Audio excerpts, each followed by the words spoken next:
Your front door explodes inward. Armed officers storm your living room. Someone screams your name. Your brother is hiding under your floorboards. And in the next 10 seconds, you'll decide which one of you loses everything. Question: would blood still come first if it destroyed your own life? You never expected life to become this. Yesterday, your biggest problem was paying rent. Today, the most wanted man in the state is sleeping beneath your feet.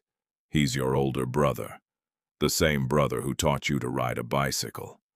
The same brother who protected you from bullies.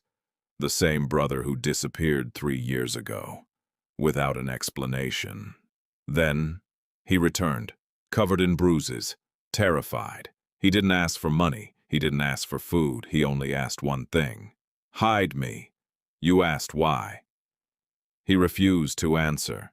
He just kept looking through the windows, like death itself was outside.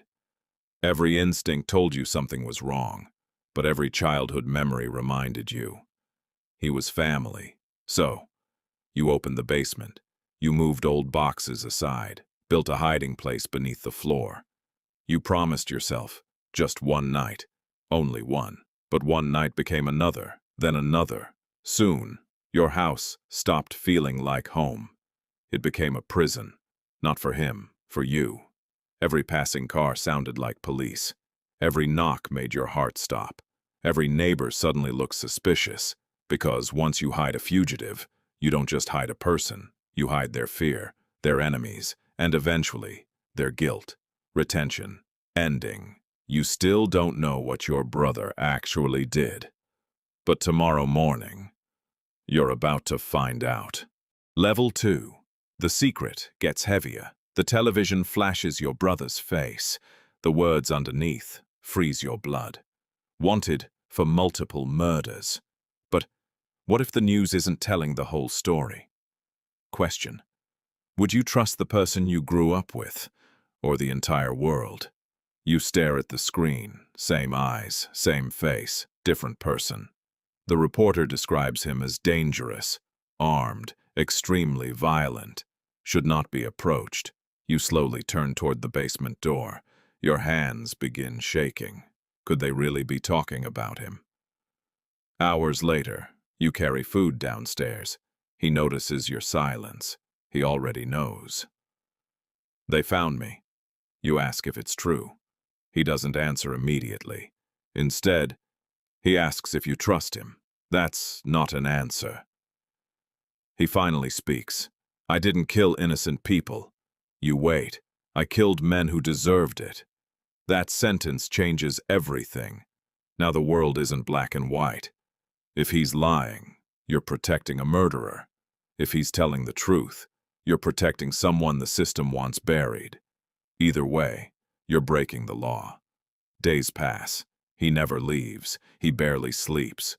He jumps whenever dogs bark outside. He's terrified of someone, not just the police, someone else. One night, you wake up. The basement door is open. Your brother is gone. And so is your car. Retention. Ending. You don't know where he went, but when he comes back, he'll bring something far worse than police. Level 3. There are people worse than the law. Your brother returns covered in blood, but none of it is his. He locks every door and whispers, "They found us." Question: how far would you go to protect someone if their enemies became yours? Minutes later, a black SUV parks outside. Nobody gets out. It just waits, watching. Hours pass. Still waiting. You call the police. Then stop before pressing dial. Because what do you even say? Hello. I'm hiding the man you're searching for. Instead, you stay silent. Your brother finally explains. Years ago, he worked for powerful criminals. Not because he wanted to. Because he had no choice. He saw things, recorded names, saved evidence. When he tried leaving, they hunted him. Then they blamed every murder on him. Now, both sides want him, the police, and the people actually responsible. You don't know what's true anymore. You only know one thing. The SUV never leaves. Someone is watching your house, waiting. The lights suddenly go out. Complete darkness. Then, glass shatters upstairs. Someone just broke in. Tonight, you stop being someone hiding a fugitive. Tonight, you become one too. Level 4. Every choice has a price. You finally have the evidence to clear your brother's name, but giving it to the police will expose you as his accomplice. Question: would you sacrifice your future to save someone else's? The hard drive is real. Names, bank transfers, videos, everything. Enough to destroy powerful people. Enough to prove your brother was telling the truth. But possessing it makes you a target. Your phone rings. Unknown number. A calm voice speaks. Hand him over, or you'll disappear with him. Click. No shouting, no threats, just certainty. You realize something terrifying. The law isn't the only thing chasing you anymore. Your neighbors start asking questions. Your boss notices your absence. Your landlord complains about strange noises. Your normal life begins collapsing. One lie creates another, then another. Soon, you're lying to everyone, including yourself. Because deep inside, you've stopped asking whether hiding him is right. You're only asking whether it's too late to stop. Then, your brother hands you the hard drive. If I don't make it, finish this. Before you can answer, sirens fill the street. They've found the house. In the next 60 seconds, someone you love will never walk out alive. Level 5. The decision that changes everything. The police surround the house. Your brother gives you one final look. Then he walks outside alone. Question: what does loyalty really mean? Protecting someone or helping them face the truth? He raises his hands. No weapons, no resistance. The officers scream commands. He doesn't move. He only looks back at you. For the first time, he smiles. Not because he's safe, because your life still can be. You finally understand. He never came home because he thought you'd save him. He came home because he trusted you. Enough to hold the truth, enough to finish what he couldn't. As he's arrested, you make your decision. You hand over the hard drive, not to save him, not to save yourself, but to make sure the truth survives.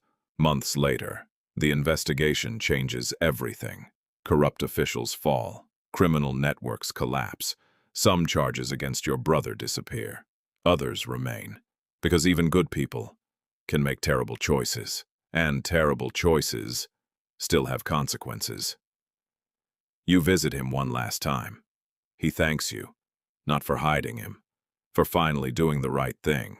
Because real loyalty isn't protecting someone's mistakes.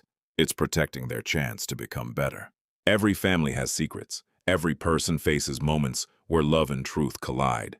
Sometimes protecting someone feels compassionate. Sometimes it only delays the consequences they need to face.